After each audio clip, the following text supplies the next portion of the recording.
I love how for a game that's supposed to be educational, the title screen has a skull and a rattlesnake on it, as if the game's trying to warn you that you're so gonna die.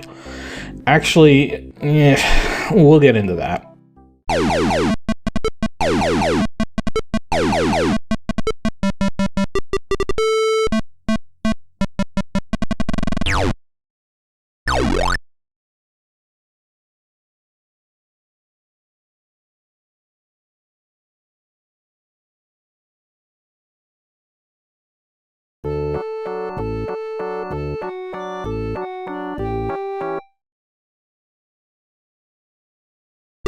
Today on Ancient DOS Games, we're taking a look at the Oregon Trail Classic Edition.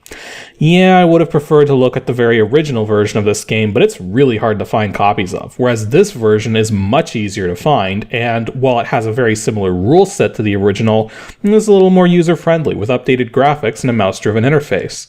The original version of the Oregon Trail is often considered to be the de facto standard as far as edutainment titles are concerned, since it's very simple to play, and the educational component is mostly just to help set the tone, and isn't really that necessary to know in order to get anywhere. The original game is also known to be extremely unforgiving and brutal, killing party members at random due to various nasty illnesses and leveling your oxen and your supplies before you're even halfway to Oregon. So it should come as no surprise that, because I'd never really played this game before now, every one of my attempts to get to Oregon were successful. Wait, what? Yeah, I'm not kidding. Out of the 4 separate runs I made through this game, I made it all the way to Oregon every time. Heck, in my last 2 runs, I didn't even lose any party members and everyone got to Oregon in good health. Even my last run where I was playing as the farmer.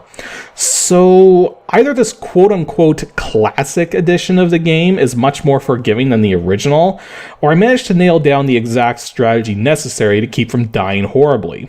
And judging from my first 2 playthroughs, I think the answer is somewhere in the middle of all that. You'll see what I mean.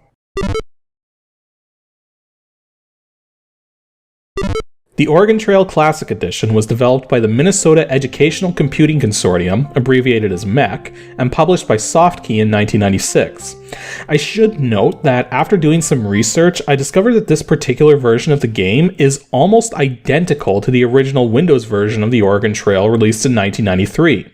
However, it's a bit more streamlined and none of the pop-up boxes are present, which can actually make the game uncomfortably fast sometimes. It's kind of hard to nail down the genre of this thing, but the best approximation would be a one-player simulation game. It supports both VGA 16 color and SVGA 256 color graphics running at 640 by 480 resolution, and as for audio, it supports the PC Speaker, AdLib, and Sound Blaster cards. As for its current release date, it's still commercial, and while copies aren't too hard to find online, they're not too easy to find either. Fortunately, the Classic Edition only tends to go for about $5 to $10 because it only had a jewel case release and never came in a box. The original version of the game is much harder to find and tends to go for $20 or more. There's also tons of other versions too, most of which are more common and cheaper than these original DOS versions. Though that said, if you do want to play the first ever commercial release for Apple II computers, the official website for the game at www.oregontrail.com actually has a link hidden away to an emulation site to play the original Apple II version emulated in your browser or to download the disk images for the game. I don't know about you guys, but I think this might be the first time I've ever seen an official game site do something like this. But, it's certainly an option all the same. The story revolving around the Oregon Trail has its roots in the history of the United States of America and is based on an actual 2,200-mile-long trail that was established primarily by fur traders between Oregon City and Independence, Missouri in the early 1800s. Though by the mid-1800s, the route had started to see a lot of use as people would travel by wagon to start new lives and build new communities up in Oregon. But the trail itself was very treacherous, and many who attempted the trip wouldn't survive to tell the tale. I do find it curious, though, that the game sends you down the trail in 1848, since that's the same year men started to leave Oregon in droves to cash in on the gold rush happening in California. As for the history of the game itself, it started out as a simple flowchart-based game, originally conceived by Don Rawich and played by his students at Carleton College in Northfield, Minnesota in 1971, though it didn't take long for the game to be computerized on the early systems they had. With the assistance of fellow student teachers Paul Dillenberger and Bill Heineman, they produced a version of the game which worked on the printout-based systems they had, which ran the game entirely on text printouts and had players typing in commands to progress through. 1978 was the breakout year for the Oregon Trail, as this was when it was published in the 1978 May-June issue of Creative Computing magazine, giving it attention far beyond the Minnesota educational system. And while this version of the game was still incredibly basic, it gathered tons of interest, prompting a more polished commercial release for Apple II computers in 1985, with plenty of graphics and information added in to help people actually play the game and survive the trek to Oregon. As for the original 1990 DOS version, which I don't have, what I do know about it is that it's virtually identical to the 1985 Apple II version. In comparison to this classic edition, it only has 3 professions to choose from, banker, carpenter, and farmer, each primarily affecting how much money you start with and how many points you get for surviving the game, plus I believe the 100-pound food limit from hunting is still present, whereas in this version of the game, as long as you have at least 2 party members alive, you can carry up to 200 pounds of food back from hunting. Before you can start your trip down the trail, you need to pick your starting profession and name everyone in your party of 5. Now, the interesting thing to note is that the game presumes there's more than just 5 people in your party, just that the 5 you create are sort of like the 5 who are in command and absolutely must survive if the expedition is to have any hope of making it. You can tell the game is set up this way by reading the text cues you get from talking to people, since there's one in particular of some random person leaving your party for California near the end. The professions you can choose from in this version of the game include banker, doctor, merchant, blacksmith, carpenter, saddlemaker, farmer, and teacher, in order from most starting money to least and lowest scoring to highest scoring. It should be noted, though, that some professions come with some bonus traits. Doctors can heal your party members more easily and with less rest required. Blacksmiths and carpenters are more likely able to fix any parts of your wagon which break, thus saving you from having to use a replacement. And farmers take better care of the oxen, keeping them in better health and making it less likely that you'll lose one. You also need to choose when to set off on your journey, and can set off as early as March or as late as August. I highly recommend leaving in April or May. Any later and you'll potentially run into snow, which you do not want to do. And if you go as early as March, you could end up getting handicapped by the lack of grass for the oxen and the lack of animals to hunt in the short term. Though going too early isn't nearly as bad as going too late. The last thing you have to do before setting off is buy your initial supplies. Now you need to be careful about what you buy, because various in-game events can make your supplies vanish rather instantly. It's best to be prepared for anything, but not to be over-prepared. In terms of oxen, you'll want at least 7, since 6 is the recommended number to have at all times, thus 7 will let you lose one without too many hiccups. The more oxen you have, the more supplies you can pull without overtaxing them. Clothes you'll want at least 8 to 12 sets of for trading purposes. Bullets are cheap, so buy about a dozen boxes of ammo, since you're going to be doing a lot of hunting. For wagon parts, try to have at least 1 of each, 2 of each ideally. As for food, you only really need to start off with about 300 to 800 pounds, because again, you'll be doing a lot of hunting, and every hunting trip done right will net you 200 pounds of food. Then you finally get into the gameplay itself, most of which takes place from this screen right here. Along the left side of the screen are buttons to see your progress along the trail, a guide for looking up information on various aspects of the game, a status screen showing the state of your party, the ability to set food rationing, and a button to buy goods from any forts you encounter. On the right side, the buttons include a trade button, which can be used absolutely anywhere to attempt to trade with people in the area, a talk button for talking to party members and people in the area, a rest button, which lets you take an extended time out for 1 or more days at a time, a pace button to set how much ground to cover each day, and a hunt button for hunting animals to get more food. Most of the game is simply spent watching your wagon roll down the trail, keeping an eye on the message window at the bottom of the screen. In the original versions of this game, message boxes would pop up, interrupting the gameplay whenever anything happened.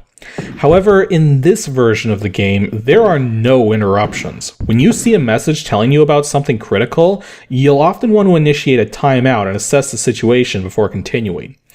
I kind of feel this was a bad design decision, as some of the messages are pretty important, and the Windows version this was based off of had nicely drawn graphics for the various message boxes that would show up.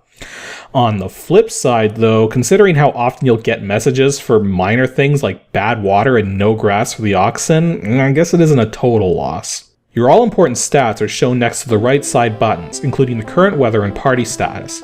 Weather is only slightly important to keep an eye on, as the various rain and temperature conditions can affect some of the river crossings as well as the grass and water situations, though it also affects the final rafting minigame at the end slightly by having rocks to dodge become more numerous if the weather is hot and dry.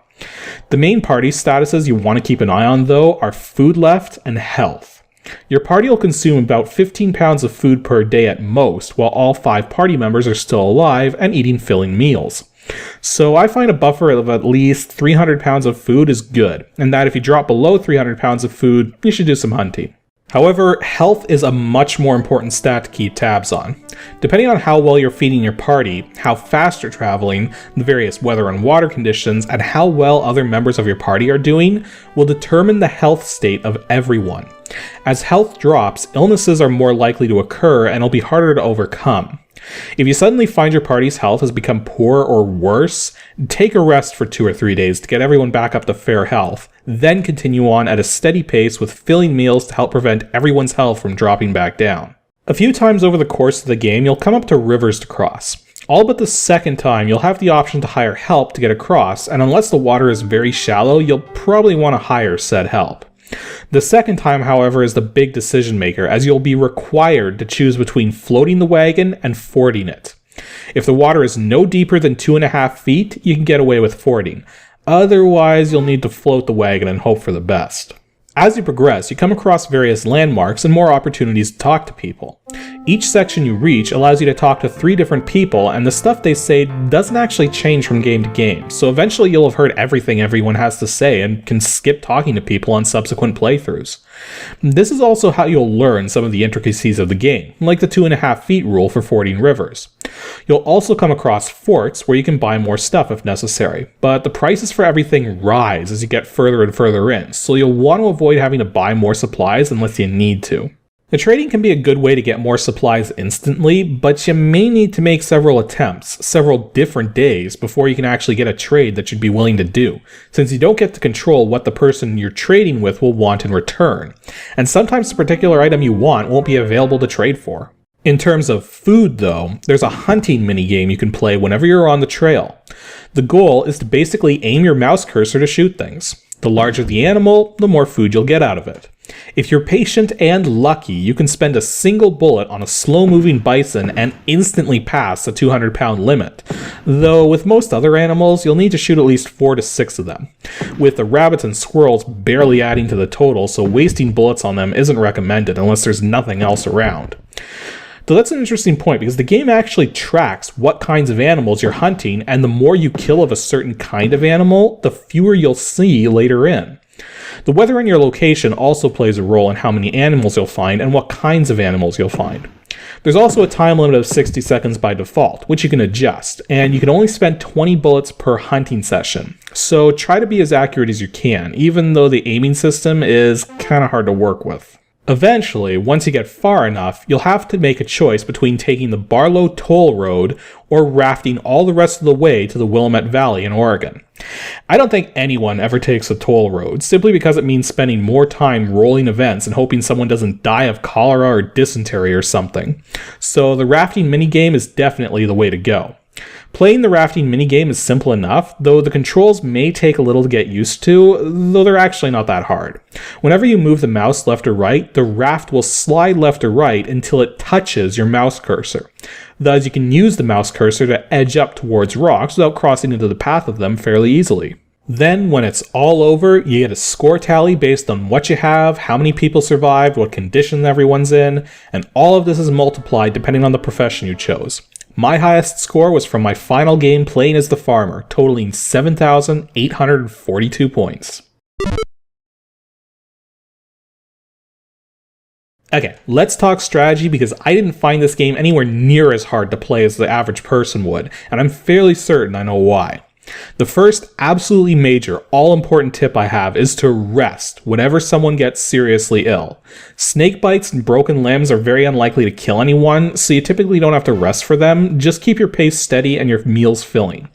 Anything else like exhaustion, cholera, measles, those things you'll want to take a rest for. A rest of 2 days at the least should be good enough, though you should go for 3 days to be absolutely safe. I actually rest for 4 days whenever someone has dysentery, since that's about the worst thing you can get in this game. Following a rest, keep a steady pace with filling meals, and most of the time the person who's sick should recover. Actually, speaking of filling meals, my next tip is to always leave meals set to filling. Since you're going to be doing so much hunting anyways, there's zero reason to ever have your party members eat less. And in order to keep your health up, you're going to need to be eating all the food you can get your hands on. As for pace, so long as everyone's health is good or fair, you can risk going at a strenuous pace. But if health is poor, or if someone's suffering from an ailment of any kind, make sure you set your pace down to steady. Actually, the instant health goes poor, rest for a couple days to get everyone's health back up to fair. My next tip is to take every shortcut you can. So long as you stocked up properly at the start of the game, you should never need to buy more stuff from the forts, and trading will always be an option. So taking shortcuts will get you down the trail faster, which will be important for avoiding the cold and deadly winter weather which can crop up late in the game. Actually, speaking of trading, if you try to perform a trade but the person wants something you don't want to part with, just cancel the trade and try it again. You may be asked for something else. If not, just go for a day or two down the trail and then try again. My final tip for scoring big is to watch your distance left carefully once you're down to the final leg on foot. And when you're less than 20 miles out from the river rafting minigame, rest for a week or more to get everyone's health back up to good. The reason for this is that the health of your party affects your final score, so you want it to be as high as possible before you play the rafting minigame, since once you do, there's no more wagon walking following.